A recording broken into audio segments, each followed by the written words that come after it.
कौशल मिले यहाँ भरपूर। ऐसा है नरसिंहपुर। नरसिंहपुर की पहचान हमारे जिले के गुड़ और ऐतिहासिक कलबेटा की माटी से है।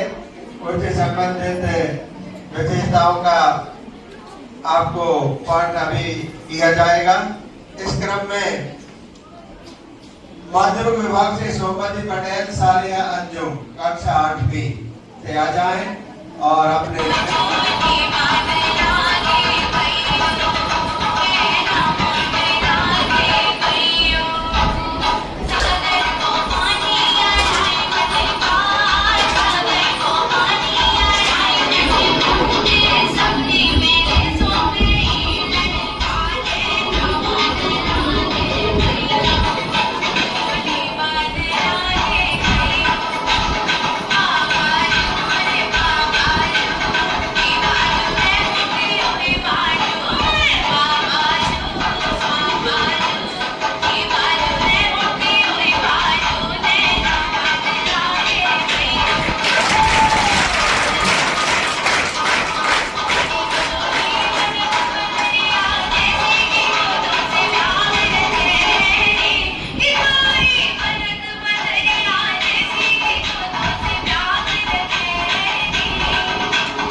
कितने कार्यक्रम और बचे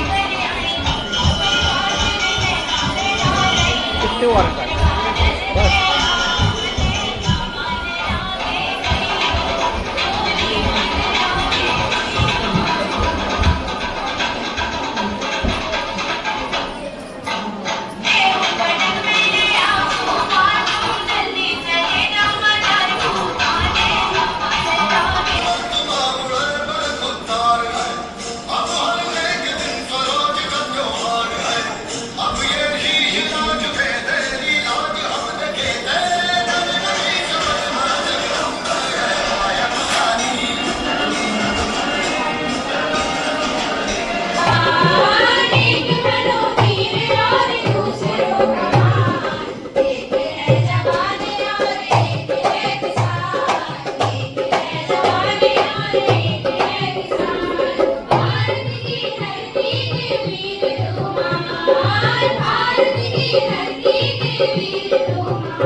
समान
नौकरी को न भागे, हम नौकर को रखें, अपने आप को इतना मजबूत करें, तभी आत्मनिर्भर भारत का सपना साकार हो सकेगा। एक दूसरे से काम करने की स्पर्धा होना चाहिए, तभी हम अपना आत्मनिर्भर भारत स्थापित कर सकते हैं। मध्य प्रदेश के बारे में कहना ही क्या है। हमारे शिवराज जी ने जो योजना यहाँ लागू की है बच्चियों के लिए, उसका अनुसरण दूसरे प्रदेशों ने किया है। नरसिंहपुर में आदरणीय कवि महोदय, हमारी बेटी हमारी बेटी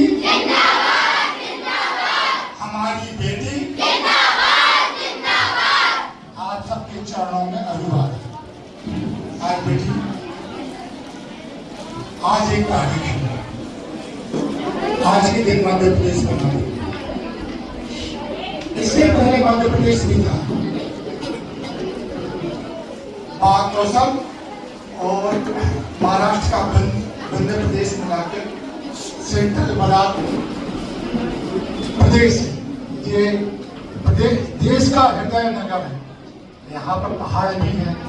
तो कहा शिवमंगल सिंह जी सुमन वहां पे कोई पति थे, तो क्या नहीं इनका एक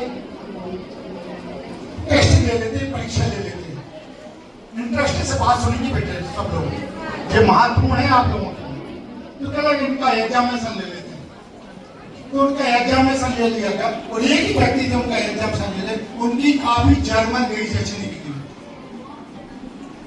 कुछ दिनों बाद वो काफी वापस आ गए और उसमें एक नोट लिखा था कि जिस व्यक्ति ने हमको पढ़ाया है उस व्यक्ति की काफी को जांचने का अधिकार हमको नहीं है। अब अंदाजा लगा लीजिए, जिसका स्टूडेंट जर्मन में है उसकी काफी वो उनके गुरु की जांचने के लिए जाए, तो उनने अपनी शिष्य परंपरा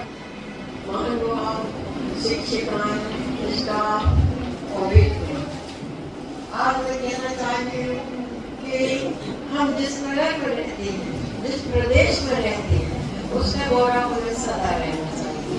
मेरे हिसाब से तो प्रकृति ने दोनों हाथों से धन संपदा मध्य प्रदेश को प्रदान की है, जिसका उदाहरण है आप देखो सीमांत में जो हमारे प्रदेश है, कभी बाढ़ से बिखर जाते हैं, कभी भूकंप आते हैं, कभी तूफान आते हैं।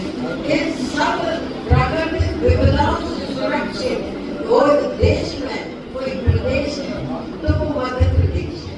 यहाँ हमारे धर्म के कई ज्योतिर्लिंग, नर्मदा जैसी महान नदी, उपजाऊ भूमि के सामने आज हमारा प्रदेश विकास की ओर अग्रसर है।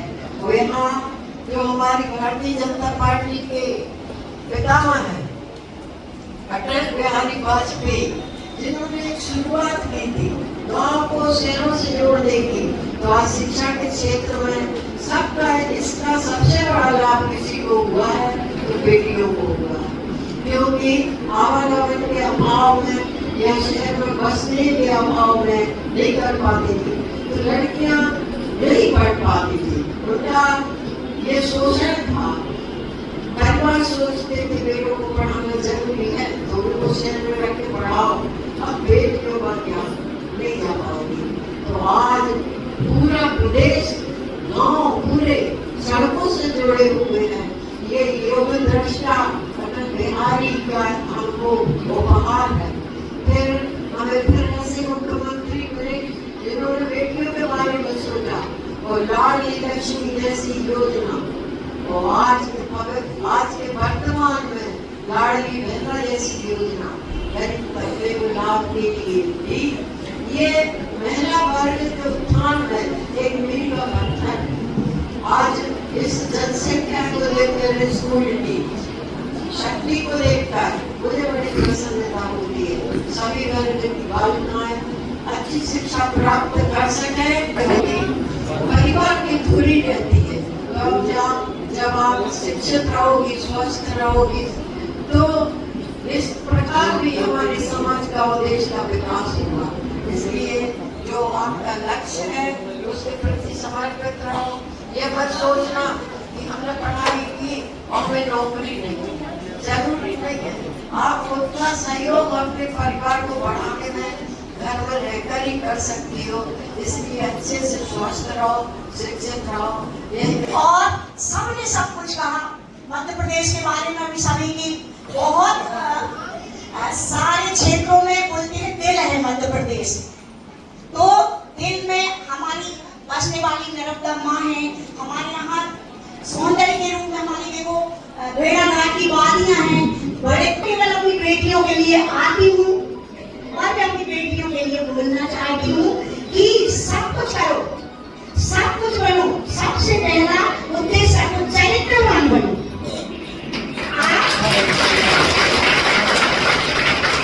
आप कुछ बनो ना बनो ये अलग मैटर है। कोई टीचर बनो, मेरी बनो, आप हर परिस्थिति में जीत जाओगे। आपका चरित्र पहले आपको बनाना, वही हमारे देश का गौरव है। आपका चरित्र ही हमारे समाज का गौरव है, आपका चरित्र ही हमारे परिवार का गौरव है। आप चरित्रवान बनो। और पढ़ाई लिखाई में भी मैंने एक बार अभी मैं आई थी, मैंने सिखाया है कि सारे सबसे पहले संगठित रहो। अगर क्लास में कोई बुराई चल रही है या कोई टीचर नहीं पढ़ा रहा है या कोई टीचर भी हमको दिख रहा है कि ये कुछ गड़बड़ चल रही है, तो एक बेटी नहीं सारी बेटियां इकट्ठी होकर बोलो कि नहीं ये गलत है तो गलत है। ये आपके जीवन में बहुत उपयोगिता है। आप संगठित रहोगी तभी आप ये सुनवाई होगी, और वरना कोई नहीं सुनेगा। समझ रही हो नहीं? दूसरी चीज, आप पढ़ने के लिए आपने के माँ बाप कितनी आशा से भेजते हैं। आपके घर में क्या कमी है जो फर्स्ट आती है या जो मेरिट में आती है उसके पास नहीं है। सारी सुविधाएं जैसी उसकी है जैसी आपकी है, फिर आप क्यों पीछे रह जाते हो? क्योंकि आप में इच्छा शक्ति की कमी है। आप जो संकल्प लेके आप हो, कोई सिलाई में परफेक्ट है, कोई पढ़ाई में परफेक्ट है, कोई बोलने में परफेक्ट है, किसी को अच्छे से अपना परिवार का काम करना आता है, किसी को कोई भी चीज हो सकती है, पर आप उसी चीज को लक्ष्य बनाओ जिसमें आप परफेक्ट हो सकते हो। आप सारी